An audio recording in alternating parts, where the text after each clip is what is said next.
Your Excellencies, Ambassadors, distinguished CEOs, सम्मानित अतिथिगण, अन्य महानुभाव, देवी और सज्जनों,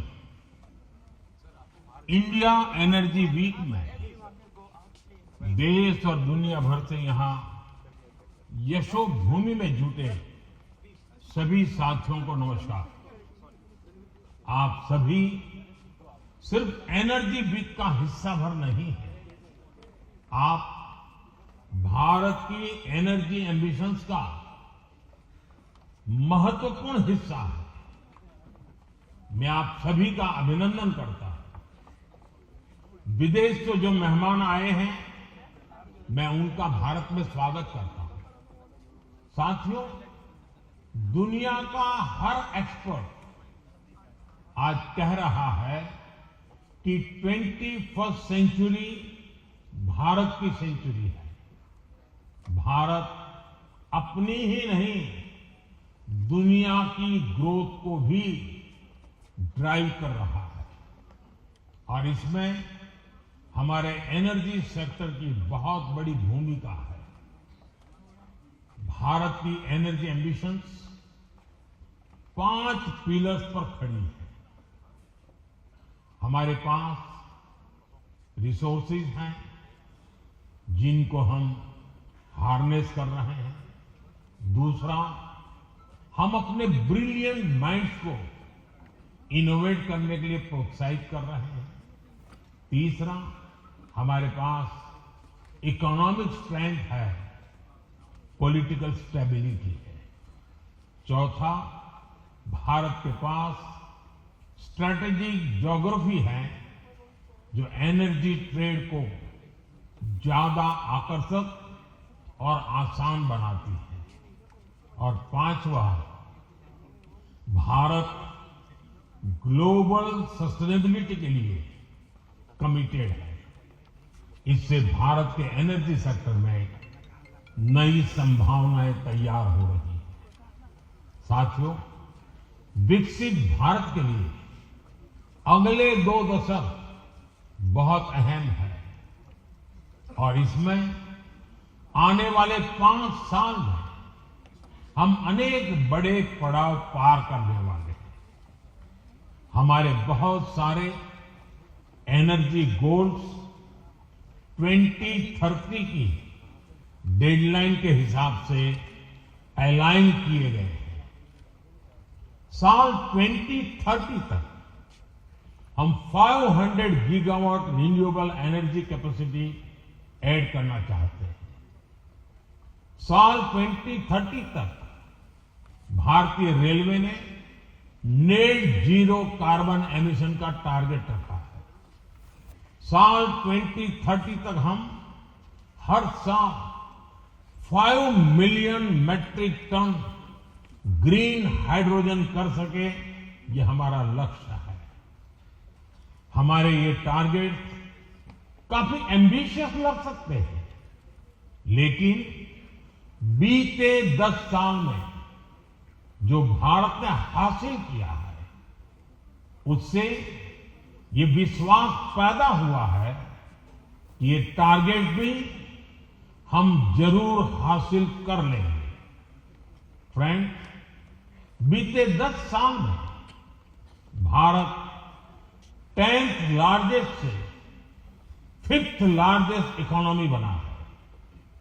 बीते 10 वर्षों में हमने अपनी सोलर एनर्जी जनरेशन कैपेसिटी को 32 टाइम्स बढ़ाया।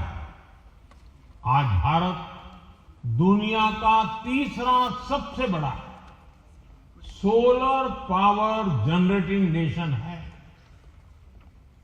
हमारी non fossil fuel energy capacity 3 गुना बढ़ी है। भारत G20 देशों में पेरिस समझौते के लक्ष्यों को पूरा करने वाला पहला देश है।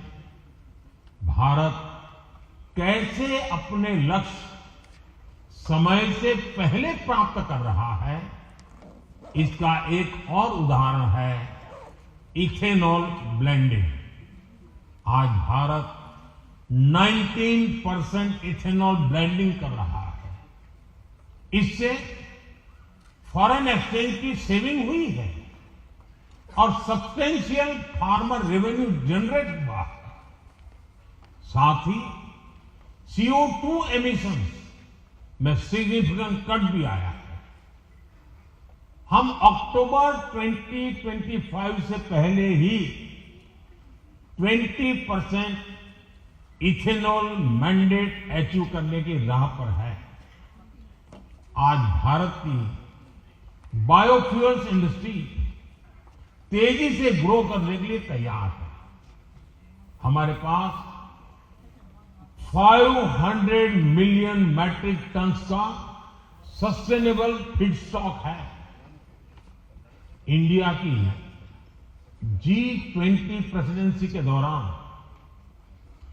ग्लोबल बायोफ्यूल्स अलायंस बना और लगातार एक्सपांड हो रहा है। इससे 28 नेशंस और 12 इंटरनेशनल ऑर्गेनाइजेशन जुड़ चुके हैं। ये वेस्ट को वेल्थ में ट्रांसफॉर्म कर रहा है और सेंटर्स ऑफ एक्सेलेंस सेट कर रहा है। साथियों, भारत अपने हाइड्रोकार्बन रिसोर्सेज के पोटेंशियल को पूरी तरह से एक्सप्लोर करने के लिए निरंतर रिफॉर्म्स कर रहा है। बड़ी डिस्कवरीज और गैस इंफ्रास्ट्रक्चर के व्यापक विस्तार के कारण हमारा गैस सेक्टर एक्सपांड कर रहा है। इससे हमारे एनर्जी मिक्स में नेचुरल गैस का शेयर बढ़ा है। भारत अभी 4th लार्जेस्ट रिफाइनिंग हब है और हम अपनी कैपेसिटी 20% तक बढ़ाने में जुटे हैं। साथियों, हमारी जो सेडिमेंट्री बेसिन्स है, इसमें कई सारे हाइड्रोकार्बन रिसोर्सेज मौजूद हैं। इनमें से कई का पता चल चुका है और कई ऐसे हैं जिन्हें खोजा जाना बाकी है, जिनका एक्सप्लोरेशन बाकी है। इंडिया का अपस्ट्रीम सेक्टर और आकर्षक हो, इसके लिए सरकार ने open acreage licence policy OALP बनाई है। एक्सक्लूसिव इकोनॉमिक जोन को खोलना हो या सिंगल विंडो क्लियरेंस सिस्टम बनाना हो, सरकार ने इस सेक्टर को हर तरह से मदद दी है। Oil fields regulation and development act में हुए बदलाव के बाद अब स्टेक होल्डर्स को पॉलिसी स्टेबिलिटी, एक्सटेंडेड लीजिंग और इंप्रूव्ड फाइनेंशियल टर्म्स की सुविधा भी मिलेगी। सरकार के इन रिफॉर्म्स के कारण समुद्री क्षेत्र में ऑयल और गैस रिसोर्सेज की खोज करने, इनका प्रोडक्शन बढ़ाने और स्ट्रेटेजिक पेट्रोलियम रिजर्व्स को मेंटेन करने का काम आसान होगा। साथियों, भारत में कई डिस्कवरीज और बढ़ते पाइपलाइन इंफ्रास्ट्रक्चर के कारण नेचुरल गैस की सप्लाई बढ़ रही है और इसी कारण आने वाले समय में नेचुरल गैस का उपयोग भी बढ़ने वाला है। इन सारे क्षेत्रों में आपके लिए निवेश की बहुत सारी संभावनाएं बन रही हैं। साथियों, आज भारत का बहुत बड़ा फोकस मेक इन इंडिया पर है, लोकल सप्लाई चेन पर है। भारत में पीवी मॉड्यूल सहित अनेक प्रकार के हार्डवेयर की मैन्युफैक्चरिंग के लिए भी बहुत संभावनाएं हैं। हम लोकल मैन्युफैक्चरिंग को सपोर्ट कर रहे हैं। 10 साल में भारत की solar PV module manufacturing capacity का विस्तार हुआ है। ये क्षमता 2 गीगावाट से बढ़कर करीब 70 गीगावाट हो गई है। पीएलआई स्कीम की वजह से ये सेक्टर और आकर्षक हो गया है। इससे high efficiency solar PV modules की मैन्युफैक्चरिंग को बढ़ावा मिला है। साथियों, बैटरीज और स्टोरेज कैपेसिटी के सेक्टर में इनोवेशन और मैन्युफैक्चरिंग दोनों के लिए बहुत अवसर है। भारत बहुत तेज गति से इलेक्ट्रिक मोबिलिटी की तरफ बढ़ रहा है।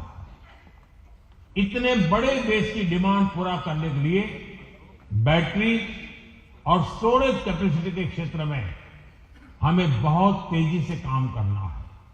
इसलिए इस वर्ष के बजट में भी हमने ग्रीन एनर्जी को सपोर्ट करने के लिए संबंधित अनेक घोषणाएं की है। सरकार ने ईवी और मोबाइल फोन बैटरी की मैन्युफैक्चरिंग से जुड़ी कई चीजों को बेसिक कस्टम ड्यूटी से बाहर किया है। Cobalt powder, lithium ion battery waste, lead, zinc ऐसे अनेक क्रिटिकल मिनरल से ड्यूटी हटा दी गई है। नेशनल क्रिटिकल मिनरल्स मिशन भी भारत में एक सशक्त सप्लाई चेन के निर्माण में बड़ी भूमिका निभाएगा। नॉन लिथियम बैटरी इकोसिस्टम को प्रमोट करने की दिशा में भी हम आगे बढ़ रहे हैं। इस वर्ष के बजट में हमने न्यूक्लियर एनर्जी सेक्टर को भी ओपन कर दिया है। एनर्जी में हो रहा हर इन्वेस्टमेंट नौजवानों के लिए नई जॉब्स क्रिएट कर रहा है, ग्रीन जॉब्स के अवसर बना रहा है।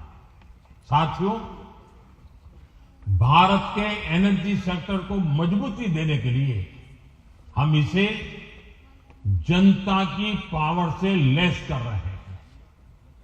हमने देश के सामान्य परिवारों और किसानों को ऊर्जा दाता बनाया है। बीते साल हमने पीएम सूर्यघर मुफ्त बिजली योजना शुरू की। इस योजना का स्कोप सिर्फ एनर्जी प्रोडक्शन तक ही सीमित नहीं है। इसमें सोलर सेक्टर्स में नई स्किल्स बन रही है, नया सर्विस इकोसिस्टम बन रहा है और आपके लिए निवेश की संभावनाएं भी बढ़ रही है। साथियों, भारत ऐसे एनर्जी सॉल्यूशंस देने के लिए कमिटेड है जो हमारी ग्रोथ को एनर्जाइज करें और हमारे नेचर को भी एनरिच करें। मुझे विश्वास है इस एनर्जी वीक से भी इस दिशा में कुछ ठोस रास्ते निकलेंगे। मुझे उम्मीद है कि आप सभी भारत में बन रही हर संभावना को एक्सप्लोर करेंगे। आप सभी को बहुत बहुत शुभकामनाएं। धन्यवाद।